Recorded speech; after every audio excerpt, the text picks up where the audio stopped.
லூக்கா 1:28 வசனத்துல ஞாபகம் இருக்குதா? நான் உன்னோடு கூட இருக்கிறேன். அதாவது காபிரியல் தூதன் வந்து மரியாளுக்கு சொல்றான், கர்த்தர் உன்னோட கூட இருக்கிறாருங்கிறதான். இதைத்தான் நான் பிரசங்கம் பண்றதுக்கு ரெடி பண்ணிட்டு வந்தேன். ஆனா இதுல நிறைய விஷயம் இருக்குன்னு சொல்லிட்டு அதை அப்படியே ஸ்டாப் பண்ணிட்டு ஃபர்ஸ்ட் சண்டே உங்களுக்கு சொல்லித்தாரேன்னு சொன்னேன். හරිද? ලෝක පළවෙනි පරීක්ෂණයේ 28 වෙනි වගන්තිය මතකද සිස්ටර්? මොකද්ද තියෙන්නේ? සිස්ටර් සමහරකට දැනුයි ඒක පිරුණේ. එයා තමයි මේ වචනේ කිව්වේ. නේද?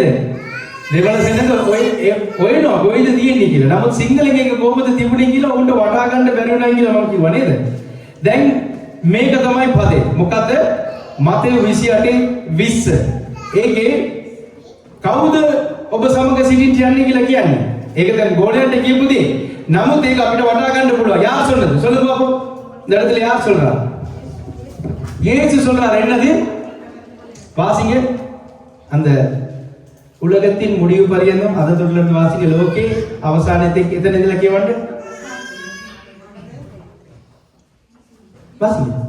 பிரதர் வாசிங்க.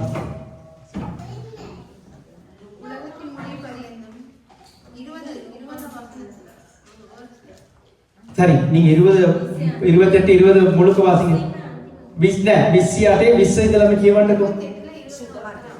සුද්ධ මතේව තමයි. පිරිසුදු මතේව තමයි. මා විසින් නුඹලාට අනකල සියල්ලම පවත්වන්නට ඔවුන්ට උගන්වා පල්ලා. මමද ලෝකාන්තමය දක්වා සෑම කල්හිම හොඳට මතක තියාගන්න මේ පදය සෑම කල්හිම නුඹලා සමග සිටිමි. දැන් මෙතන කියන දෙවියන් වහන්සේ සෑම කල්හිම නුඹලා සමග සිටිමි කියලා ගෝලයන්ට කියපු එක අපිටත් අද ගන්න පුළුවන්.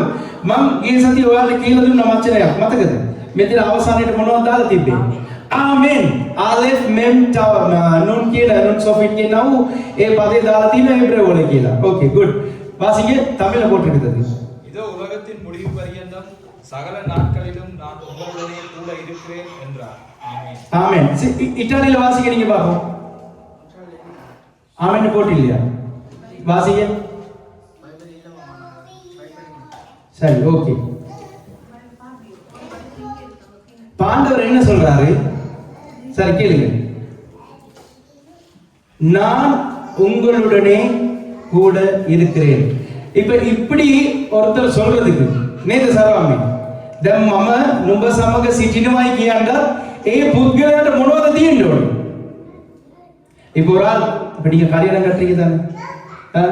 நீங்க ரெண்டு பேரும் கல்யாணம் பண்ணி என்னறீங்க? அந்த நபருக்கு நம்பிக்கை இருக்கணுமா? அன்பு இருக்கணும். அன்பு இருக்கணும். அது குட். சரியா? දැන් මම කියමුකෝ කසාද බදින එක්කෙනා ස්වාමි පුරුෂයා තම ඉදලා එකෝක එකද කොන්න කරේ ස්වාමි පුරුෂයා භාර්යාව බලලා කියන්නේ මම නුඹ සමග සිටිනවා කියලා කියන්නේ ස්වාමි පුරුෂයාට මොනවද තියෙන්න ඕනේ?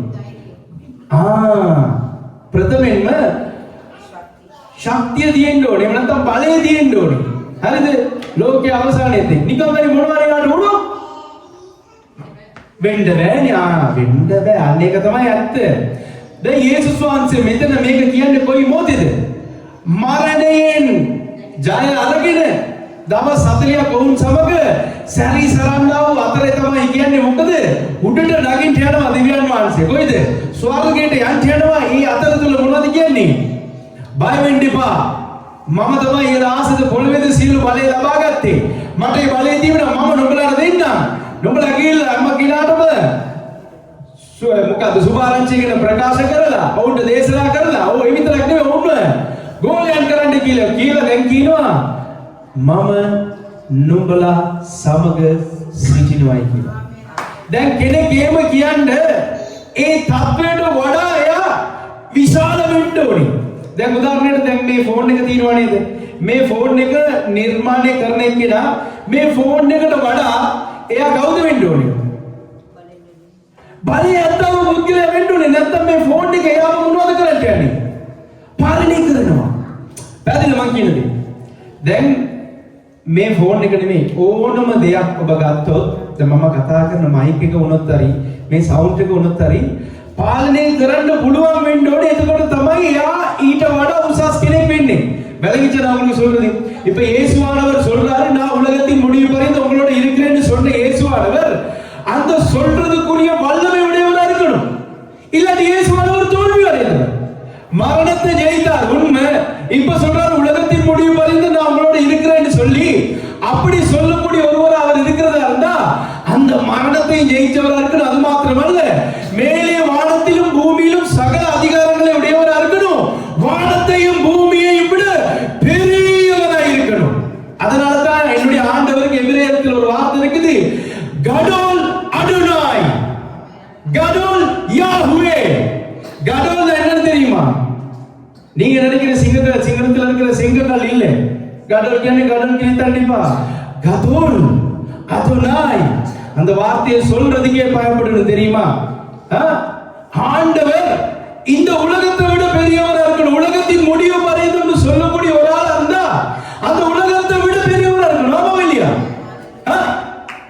அப்படிப்பட்டவர் தான் இன்னைக்கு என்ன சொல்றாரு? நான் உங்களோடு கூட இருக்கிறேன். තේරෙනවද කියලාද? ඒ ලෝකයේ අවසානයේදී වඩා උන්වහන්සේ විශාල වෙන්න ඕනේ. මේව කියන්නේ. නැත්තම් එයාට බෑ. දැන් මම කියපු විදිහට යම් කිසි භාණ්ඩයක් මොකක් හරි දෙයක් නිර්මාණය කරනවා නම් අර නිර්මාණය කරන කෙනා ඒ දෙයට වඩා එයා විශාල වෙන්න ඕනේ. නැත්තම් එයාට ඒක පාලනය කරන්න බෑ. දැන් මාගේ දෙවියන් වහන්සේ මෙතන කියන්නේ මොකද්ද? මෙන්න ලෝකයේ අවසානයේදී උන්වහන්සේ නුඹලා සමග සිටිනවා. මේකේ සෑහෙන අර්ථකථන තියෙනවා. මම ඕගොල්ලන්ව බයිබලයේ තුලට ගෙනියන්න යනවා. හරිද? ඔබ හරියට මේක වටා ගත්තොත්, ඔබ මේක හරියට අල්ලගත්තොත් ඔබට පුළුවන් லோகே ஜெயகன். நீங்க சரியா நீங்க இதை பிடிச்சுக்கிட்டீங்கன்னு வைங்களேன், எந்த மரணத்தை குறிச்சு பயமே இருக்காது. மரணம்ங்கிறது என்ன தெரியுமா? எங்களுக்கு வெற்றி. சங்கீதம் 116:15 வசனம் என்ன தெரியுமா சொல்லுது? கர்த்தருடைய பரிசுத்தவான்களின் மரணம் அவருடைய பார்வைக்கு அருமையானது. எங்க போகிறான்? கர்த்தருடைய பரிசுத்தவான் எங்க போகிறான்? ஆண்டவர்கிட்ட தான் போகிறான். என்னதுக்கு பயப்படணும் மரணத்துக்கு? அதனால தான் அந்த அதிகாரத்திலே பவுல் சொல்றார் என்ன தெரியுமா? 2 கொரிந்தியர்ல, மரணமே உன் கூர் எங்கே? பாதாளமே உன் ஜெயம் எங்கே? ஏன் ஆண்டவர் மரணத்தை விழுங்கிட்டார். ஹalleluya. තේරෙන්නේ සිස්ටර්, මරණය කියන්නේ තමන්ගේ සුද්ධවන්තයන්ගේ, මරණය කියන්නේ ස්වාමීන් වහන්සේගේ නේත්‍රවලට අනාගතයි. ගීතාවලි 116 பாலசிரி வகந்தி அப்படிதான் போட்டுருக்கு. சரியா நான் சொல்றது பாருங்க, இதுக்கு பார்த்து நீங்க சரியான கரெக்ட் பண்ணிக்கொள்ளுங்க. ඒ නිසා තමයි පාවතුමා 2 කොරින්ති පොතේ කියන මොකද්ද? මරණය කොතාගේ என்ன சொல்லுங்க? கூர கோதாகி கட்டுவ கட்டுவ அங்கல போட்டு கட்டுவன்னு சரியா? இப்ப இந்த ஆண்டவர் இந்த இடத்துல இருக்கிறேன்னு சொல்றாரு தானே, அதுக்கு முதல் ஒரு வார்த்தை சொல்றாரு தானே, அந்த வார்த்தையை சொல்லுங்க பாப்போம், பிடிச்சு கொண்டு வந்து. சரியா நான் இருக்கிறேன்னு சொல்றாரு தானே ஆண்டவர், அதுக்கு முதல்ல ஒரு வார்த்தை சொல்றாரு. அந்த வார்த்தை என்னன்னு சொல்லுங்க பாப்போம். උන්වහන්සේ කියනවානේ අවසානයේදී සිටිනවා කියලා. ඊට ප්‍රථමයෙන් උන්වහන්සේ වචනයක් කියනවා. මොනවද කියන්නේ? வேற சரி, அந்த வார்த்தையில நீங்க பிடிச்சு கொள்றது பாப்போம். எவ்வளவு பிடிச்சு கொள்றீங்கன்னு சொல்லி சொல்லுங்க பாப்போம். நான் அந்த நான் தான் இன்னைக்கு உங்களுக்கு சொல்லி கொடுக்க போறேன். நான் சாப்பிடுற நான் ரொட்டி அல்ல. நான் யாரு? பக்கத்தில் இருக்கவங்களை பார்த்து சொல்லுங்க, நான் யாரு? கவுது மம, கவுது மம மம. சந்தோஷமா இருக்கு, சந்தோஷமா இருக்கு. எதையும் நீங்க யோசிக்க வேண்டாம். சரியா யோசிச்சீங்க உங்களுடைய ஆவி ஆத்மா சரீரத்தை நீங்க இது பண்ணிக்கொள்ள போறாரு. சந்தோஷமா இருக்கணும். ஆண்டுடைய வார்த்தை கேட்கணும், நீங்க சந்தோஷமா கேட்கணும். மம சொல்லுங்க, මම කවුද කියන්නේ අම්මේ? දැන් මේ මම කියන එක කියලා කවුද දන්නවද? එයා තමයි සිටියවු, සිටින්නවු, මතු සිටින්න යන්නවු දෙවියන් වහන්සේ. තේරුණා කියන්නේ? දැන් මිනිස්සුන්ට මේක කියන්න බෑ. දැන් මම කියන්න පුළුවන්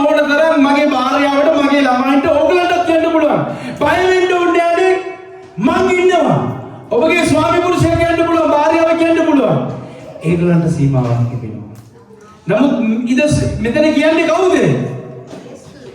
යේසුස් වහන්සේ කියන්නේ. උන්වහන්සේ තමයි පටන් ගන්නේ. පටන් ගන්න කියන්නේ අපිට දන්නේ උත්පත්ති එක එක නේද? පටන් ගන්න කියන්නේ ඊට ප්‍රථමින්ම උන්වහන්සේ හිටියා. තේරුණා කියනද? දැන් අපිට දන්නේ ලෝකයේ අවසානයේ කොයිද? එලිදරව් 22 නේද? ආමෙන් කියලා නේද ඉවර වෙන්නේ. ඊට අතේ උන්වහන්සේ ඉන්න තමයි යන්නේ. එතකොට මේ මම කියන්නේ කවුද දන්නවද? ඔබයි මමයි නමස්කාර කරන්න ආපු ඔබයි මමයි වෙනුවෙන් කුරුසිපත් වෙලා මරණයෙන් ජය අරගෙන පොරොන්දුව දුන්නා වූ දෙවියන් වහන්සේ. ஹalleluya. விளங்கிச்சேன் என்ன சொல்றேன்? இந்த நான்கிறவர் யார் தெரியுமா? இருந்தவரும் இருக்கிறவரும் வரப்போகிறவரும் ஆகிய ராஜாதி ராஜா. ஹalleluya. அவர் எப்ப இருந்தார்? ஆதியிலேயா? ஆதிங்கிறது எங்களுக்கு தெரிஞ்சது மனுஷன் மூலமா உருவாக்கப்பட்டது. எப்ப? அது எழுத்து மூலமா செஞ்சது. அது யாருக்கும் தெரியாது. நாங்க நினைக்கிற ஆதியில தேவன் வானத்தையும் பூமியையும் சிருஷ்டித்தார்.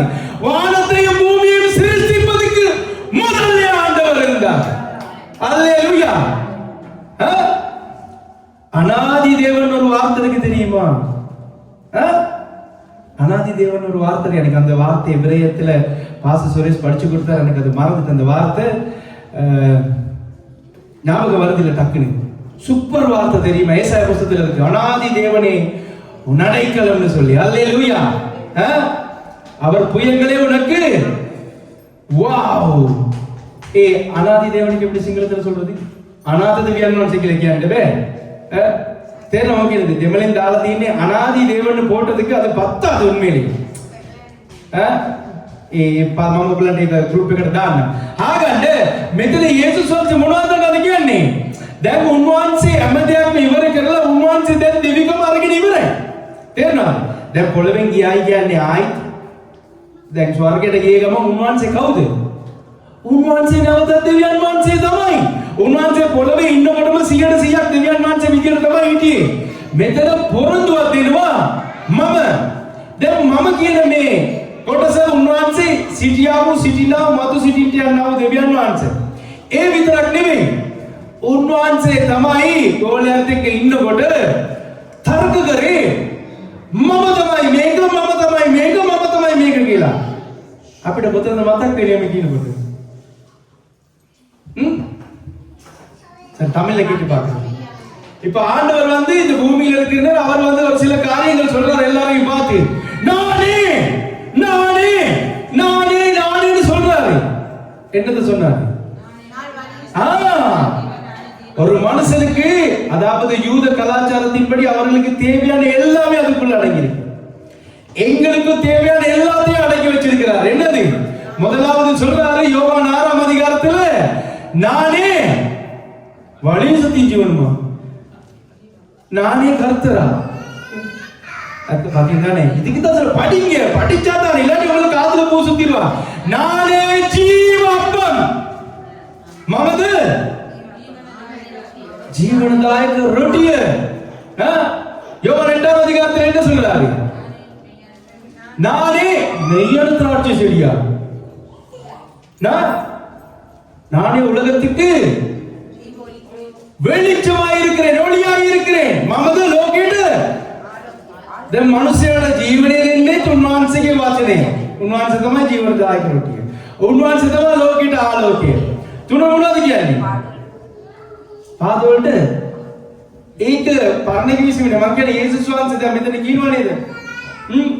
இயேசுவானவர் யோவான் புத்தகத்துல 7 சந்தர்ப்பங்களை சொல்றாரு. மெய்யான சரி பரவாயில்ல, ஓடல சொல்லிட்டு பரவாயில்ல, உங்களுக்கு அந்த 7 காரியம் தெரிஞ்சிருந்தாலே பரவாயில்ல. யோவான் 15ஆம் அதிகாரம் 1வது வசனத்தில் என்ன சொல்றாரு? நானே மெய்யான திராட்சை செடி. வாவ். யோவான் 10ஆம் அதிகாரத்துல 9வது வசனம் சொல்லுது என்னது? நானே வாசல். யோவான் 14ஆம் அதிகாரம் 6வது வசனம் என்ன சொல்லுது? நானே வழியும் சத்தியமும் ஜீவனுமாய் இருக்கிறேன். யோவான் 10ஆம் அதிகாரத்திலே சொல்லப்படுது நானே ஆடுகளுக்கு நல்ல மேய்ப்பன். இதை விட வேற என்ன வேணும்? இந்த இயேசுவானவர் அப்படி சொல்றாரு. எப்படி சொன்னார் தெரியுமா? ஹயா இந்த ஹயா எங்க தோன்றுச்சுன்னு தெரியுமா? மோசே மூலமா தோன்றுச்சு. மோசே கேட்கிற ஆண்டவர்கிட்ட, ஆண்டவரே நீங்க என்ன சொல்றது, எகிப்துக்கு போக சொல்றீங்க, அங்க இருக்கிறவங்க உங்களுடைய நாமத்தை கேட்டா என்ன சொல்றதுன்னு சொல்லி ஆண்டவர் என்ன சொல்றாரு? அதுதான் நான் நானே இல்லை, இருக்கிறவராகவே இருக்கிறேன். அதுதான் அந்த இடத்துல சொல்லப்பட்டிருக்கு. அது உண்மைதான் சிஸ்டர். ஆனா மோசேக்கு ஆண்டவர் சொல்றாரு என்ன தெரியுமா? நீ போயிட்டு சொல்லுடா, நான் இருக்கிறவராகவே இருக்கிறேன். ஹயா,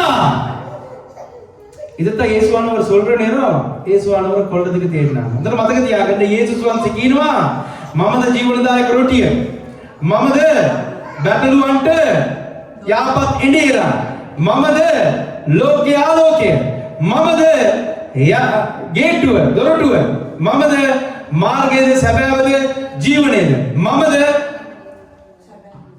ಸಭೆ මිදි වැල. යේසුස් වහන්සේ මෙවැනි ආකාරව කියනවා. ඒලින්ගර දෙන්නද குறிக்குது. අත කියන්නේ උන්වහන්සේගේ සම්පූර්ණත්වය. මේ හැම අවස්ථාවකම උන්වහන්සේ කිව්වේ හනි කීලෙවල බයිබලේ ලියලා තිබ්බට හනි නෙමෙයි හයා. එතකොට උන්ට කේන්ති ගියා. මේ හයා කියන්නේ මෝසෙස්ගේ ව්‍යවස්ථාව තුල තිබෙනා වූ ඒ යෙහෝවා දෙවියන් වහන්සේගේ නාමය. නුඹ කොහොමද ඒක උච්චාරණය කරන්නේ? ඔන්නතර තමයි යේසුස් වහන්සේව ඔවුන් මරන්න සූදානම් කරේ. තේරුණාද? යේසුස් වහන්සේ ආවේ ඇත්තටම මැරෙන්න තමයි, මරන්න ඕනේ නෑ. යේසුස් වහන්සේව කාටවත් මරන්න බෑ. ඔබ දන්නවද? ඔබ ඉතාලි වලින් ගීතිකාවක් ගායනා කරනවා නේද? මාෂලෙම් ජේසු ක්‍රීඩෝ කියලා. එතන මේක தெரியும். மாஷலேம் என்ன அர்த்தம் சொல்லு. மாஷலேம் என்ன அர்த்தம் தெரியுமா? எல்லாமே முடிந்தது. இயேசுவானவர் தான் சொல்றாரே ஒழிய இயேசுவினுடைய ஜீவனை யாராலையும் எடுக்க முடியாது. இயேசுவானவர் தான் சொல்றாரு கடைசியா, பிதாவே எல்லாம் முடிந்ததுன்னு சொல்லி. இயேசுவானவர் கொள்றதுக்கு யாருக்கும் உரிமை இல்லை. அவராவே நினைச்ச ஜீவனை விட்டாதான். இப்ப அவர் தான் சொல்றாரு இந்த இடத்துல நான் இருக்கிறேன். மே இயேசுஸ் වහන්සේ තමයි කියන්නේ මොකද්ද? මම තමයි හයා කියලා කියනකොට උන්ට කේන්ති කියා. මොකද මේ මෝසස්ගේ ව්‍යවස්ථාව අනුව උන් හයා කියලා කියන්න බෑ සිස්ටර්. තේරුණාද? උන් කියන්න ඕනේ හනි කියලා කතා කරන්න ඕනේ. එහෙම නැත්නම් අඩුනායි කියලා කතා කරන්න ඕනේ. යේසුස් වහන්සේ මෙතන කියනවා හයා කියලා කියනකොට උන්ට කේන්ති කියා. ඒ නිසා තමයි යේසුස් වහන්සේව මරන්න සොයාගත්තේ. යේසුස් වහන්සේ ආවෙම මැරෙන්න තමයි. එංගලකාක මරික තමයි වන්දා. යේසුස් වහන්සේව මරන්න පුළුවන්ද? නෑ. ඇයි? උන්වහන්සේ තමයි දෙවියන් වහන්සේ. අන්තිමට උන්වහන්සේ මොනවද කියන්නේ? පියාණනි සියලුම නිමයි. ඉවරයි. දැන් මාගේ ජීවනය කියලා උන්වහන්සේගේ දෑතර උන්වහන්සේ තමයි ජීවනය දෙන්නේ මිසක් මිනිස්සයා ඇලෙන් ඇල්ල යන්නයි කියලා කටුවටුන්න දැම්මයි කියලා එවල උන්වහන්සේ මරුනේ නෑ. எத்தனை பேருக்கு இது இன்னைக்கு தான் தெரியும்? இயேசுவை ஜீவனை விட்டார், இல்லாட்டி அவங்க சிலுவையில தொங்க போட்டனால இயேசு மரிச்சாரா? லூக்கா அழகா எழுதுறாரு. போயிட்டு வீட்டுல போயிட்டு பாச்சு பாருங்க. இப்ப இந்த ஹயாங்கிறத வந்து ஆண்டவர் மோசேக்கு சொன்ன வார்த்தை. இந்த ஹயால இருந்து தான் யெகோவாங்கிற வார்த்தையே உண்டாகுச்சு, யாஹ்வேங்கிற வார்த்தை. இப்ப இந்த இடத்துல ஆண்டவர் சொல்றாரு தானே இருக்கிறேன்னு சொல்லி. ரெண்டாவது, முதலாவது என்ன சொல்றாரு? நான் ஹயா இருக்கிறேன்.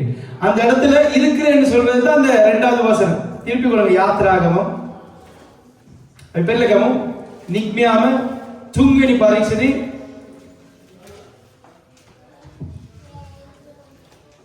දැන් මෝසෙස් දෙවියන් වහන්සේ එළිදලා වෙනවා. හරිද? එළිදලා වෙලා කියනවා යන්න මිසරට යන්න මාගේ සෙනග ඉන්නවයි කියලා. ඒතර මෝසෙස්ට ප්‍රශ්නයක් කියනවා, ඔයා කවුද? එතකොට දෙවියන් වහන්සේ දෙන උත්තරේ මොනවද? ஆண்டவர் கொடுக்கிற வார்த்தை என்னது?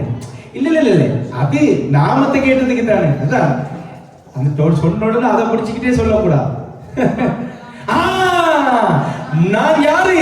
ஆபிரகாமின் தேவனும் ஈசாக்கின் தேவனும் யாக்கோபின் தேவனும். யாருல அவனுக்கு அப்படின்னு மோசே கேட்கல.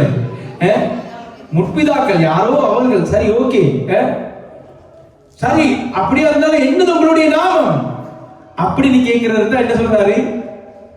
இருக்கிறவராகவே. வாசிங்க பிரதர் அந்த வசனத்தை 17 வாசிங்க.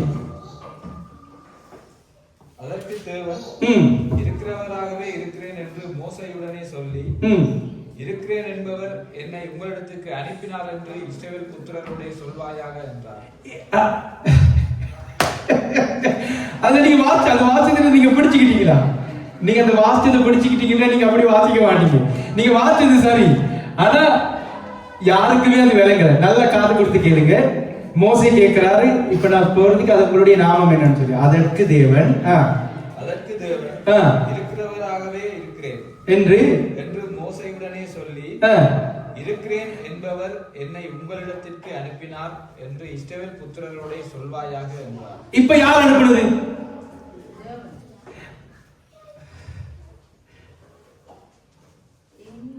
யார் அனுப்புனது? விளங்குது இல்ல?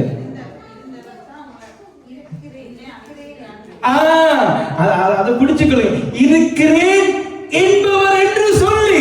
இப்ப இயேசுவானவர் என்ன சொல்றாரு? உலகத்தின் முடிவு பரியந்தம். இதெல்லாம் எனக்கு ஆசிரியர் கற்றுக் கொடுத்திருந்தா நான் எழுப்பி கை தட்டுவேன் தெரியுமா? எப்படிப்பட்ட வார்த்தைகள் தெரியுமா? ஆண்டவர் என்ன சொல்றாரு? இருக்கிறவராகவே இருக்கிறேன்னு மோசேக்கு சொல்லிட்டு சொல்றாரு, இருக்கிறேன் என்பவர் சொன்னார் என்று சொல். அல்லேலூயா. அவர் இல்லாம போக மாட்டாரு. அதனுடைய அர்த்தம் எப்பயும் எங்களோடு கூட இருப்பார். அல்லேலூயா. உலகத்தின் முடிவு பரியந்தம் அவர் எங்களோட தான் இருப்பார். சிஸ்டர் ඒක ලස්සනට කියවන්න නික්මියාම 3 14 එවිට දෙවියන් වහන්සේ කතා කොට මම යම්සේ සිටින්ද එසේම සිටිමි. මෝසෙස්ට කීසේක තවද උන්වහන්සේ කියනසේ නුඹ ඊශ්‍රායල් පුත්‍රයන්ට කතා කොට ස්වයමගුනම් තනන් වහන්සේ නුඹලා වෙතට මා එවූ යැයි කියා පන්නයි. ඒ මොකද ඒ සිංහලෙන් ඒ පදේ දාලා තිබ්බේ මට තේරුන්නේ නැහැ. ස්වයම්භූ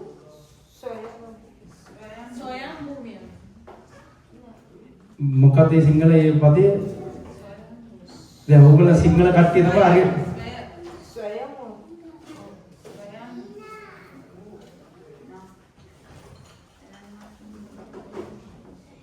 ස්වයම්භූ. ඒ කියන්නේ මම හිතන්නේ එයා ඉන්නවා කියන එක තමයි ඒ අර්ථකථනය කරන්නේ. දැන් මේ මෝසෙස්ට කියනවා නුඹ ගිහිල්ලා කියපන් අර සිටින්නා වූ කෙනා තමයි කිව්වේ කියලා.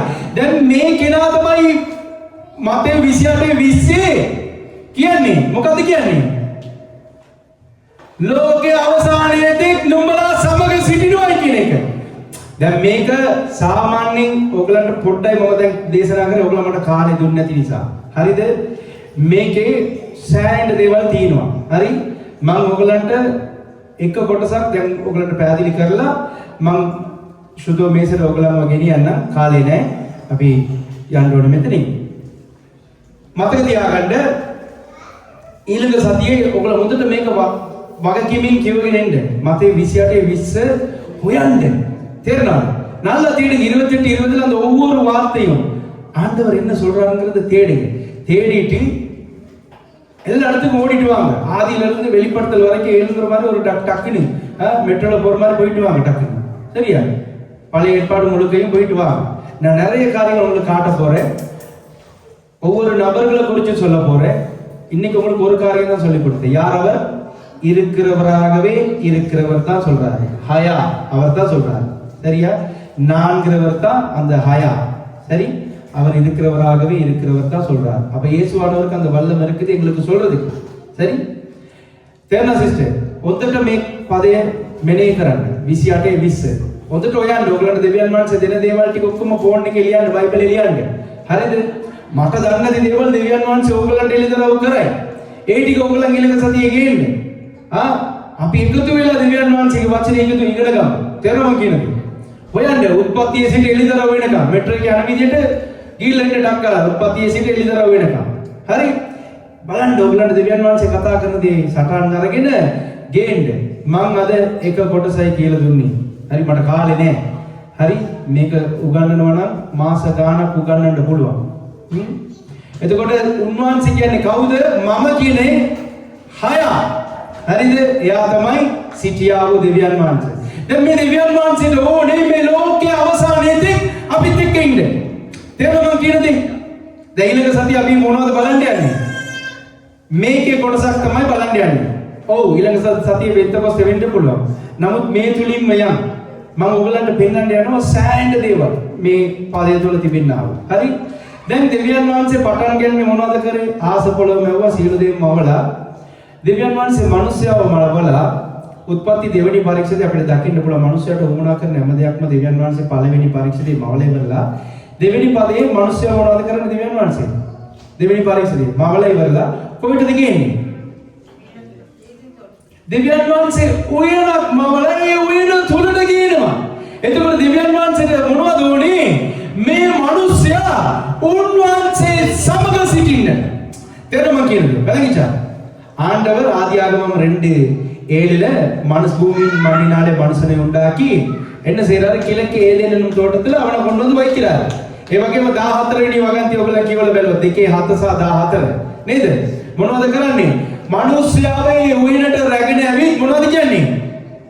சாரවත් කරන්න ආරක්ෂා කරන්න. அதை பண்படுத்தவும் பாதுகாக்கவும் வைக்கிறார். ඒතර දෙවියන් වහන්සේට මොනවද වුණා වෙන්නේ මෙතනින් අපිට තේරෙන්නේ? නෑ දෙවියන් වහන්සේට ඕනේ මිනිස්සයා Taman සමගම සිටින්න. Taman එක්කම ඉන්න. ඒ නිසා තමයි අපිට උත්පත්ති 3:8 මොනවද පැහැදිලි කරන්නේ?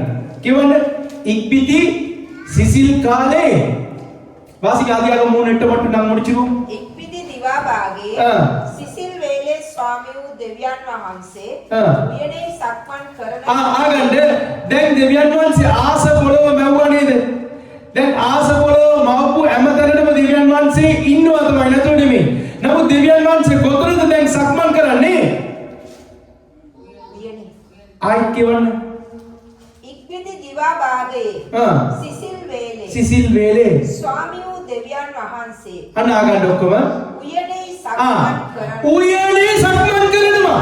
දෙවියන් වහන්සේට උයනේ පිට සක්මන් කරන්න බැරිව නෙමෙයි. බැරිම කියන්නේ උන්වහන්සේට උයනෙන් පිට සක්මන් කරන්න බැරි කෙනෙක් නෙවෙයි. උන්වහන්සේට ඌමනාවකුත් තිබෙ නැතුවක් නෙවෙයි. පුළුවන්. නමුත් උන්වහන්සේට ඌමනාව කොයිද සක්මන් කරන්න ඕනේ? මනුස්සයන් ඉන්නතන. පැහැදිලිව කියන්නේ වැලික உங்களுக்கு என்ன சொல்றது?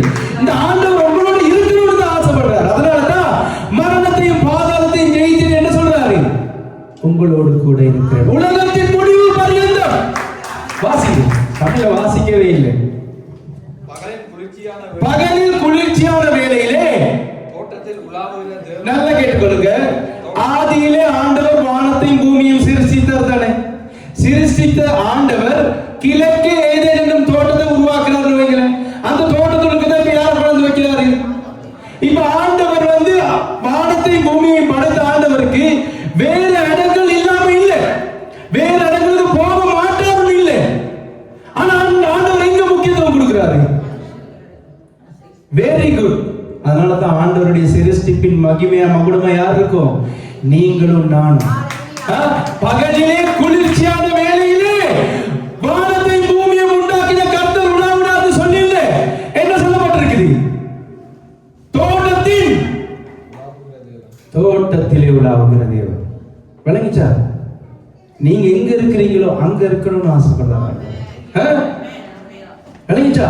தியாதே கலங்காதே, உன் தேவனாகிய கர்த்தராகிய நான் ஹயா நீ போகும் இடமெல்லாம் உன்னுடனே கூட இருக்கிறேன்.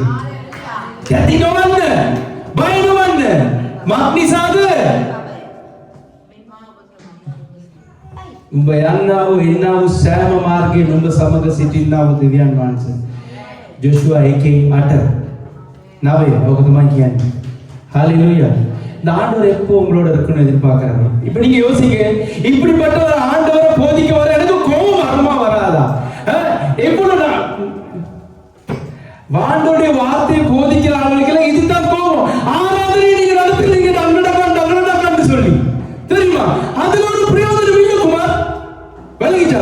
நான் ரெண்டு பேருக்கு சொல்றேன், இந்த இடத்துல நீங்க ரிகவர் பண்ணக்கூடியவங்களா இருக்கணும். என்னிடம் பெரியவங்கள நீங்க பிரசங்கிக்கிறவங்களா வரணும். அதைத்தான் நான் எதிர்பார்க்கிறேன். தெரியுமா? நான் யாருக்கிட்டையும் சொல்லாத ஒரு கதை சொல்றேன். நான் பாஸ்டர் யோவான் சபையில போயிட்டு ஒரு நாளும் பிரசங்க மாட்டேன் இந்த மாதிரி. ஏன் தெரியுமா? என்ன அவருக்கு மேல நான் காட்ட விருப்பப்பட மாட்டேன் தெரியுமா? அவரோட நான் இப்படியே படிச்சிருக்கிறேன். ஓப்பனா சொல்றேன். அவர் என்னைய கூப்பிட்டு படிக்க வச்சாரு, கற்றுக் கொடுக்க வச்சாரு தெரியுமா? ஆனால் ஒரு நாள் அவருக்கு மேல போக மாட்டேன். ஏன் சொல்றேன் தெரியுமா? நாங்க அவருடைய சீசனா தான் இப்ப இருக்கணும். நீங்க கற்றுக்கொள்ளணும். நான் வந்து ஒரு நாள் பழி வாங்குறவன் இல்லை தெரியுமா? இன்னைக்கு உங்களை விட ஒரு ஸ்டெப் மேல போனா பழி வாங்குவாங்க. ஆனா யோவான் அப்படி இல்லை. பாஸ்டர் யோவான் ஒரு நாளும் அப்படி இல்லை. எடுத்து கொடுத்துட்டு உட்கார்ந்து இருந்து கேட்டுக்கிட்டு இருக்காரு. அப்படி இருக்கிற ஒரு தலைவன் இன்னைக்கு உருவாக்கக்கூடியவரா இருக்கணும். நீங்க எல்லாம் எனக்கு ஆசை அதுதான். நான் பார்க்கிறேன், எதிர்பார்க்கறது இதைத்தான் உங்ககிட்ட. நான் மட்டும் இல்லை, பாஸ்டர் யோவான் மட்டும் இல்லை, உண்மையில எனக்கு கற்றுக் கொடுக்கிற எல்லாரும். சரியா? தம்பி இதை கொஞ்சம் போஸ்ட் பண்ணுங்க. நான் ஒரு சில காரியங்கள் மீடியாவில் சொல்ல முடியாது. එනිසා මතක තියාගන්න මේ දෙවියන් වහන්සේ තමයි ඔබ සමගයි මාත් සමග ඉන්නේ. කවුද? யாரது? எங்களோடு கூட இருக்க விரும்புகிறவர், இருக்கிறவராகவே இருக்கிறேன் என்பவர்.